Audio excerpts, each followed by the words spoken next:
तर वर्धा हे देशातील सर्वात उष्ण जिल्हा असल्याची नोंद झाली आहे। एप्रिल महिन्यापासून उष्मा सातत्याने वाढतोय आणि पारा हा कळस गाठत असल्याची आकडेवारी समोर येते।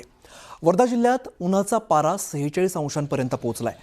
देशातील सगळ्यात उष्ण जिल्हा म्हणून याची नोंद झाली आहे। वर्धा यावर्षी सातत्याने पारा उंचवण्यात पुढे आलाय।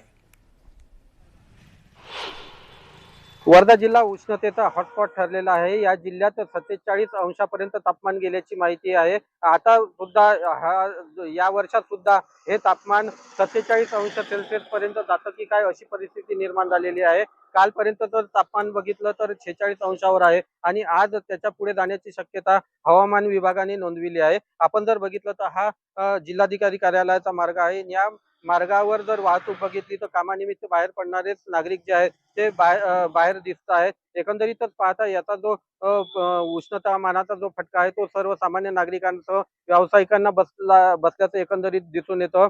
वर्धा जिल्ह्यामध्ये जवळपास 37हून अधिक सामान्य नागरिकांना उष्माघाताचा जो फटका आहे तो बसल्याचं पुढे आलेला आहे। विशेष म्हणजे ग्रामीण भागात आणि शहरी भागात जिल्हा सामान्य रुग्णालयासह उष्माघात कक्ष स्थापन करण्यात आला आहे।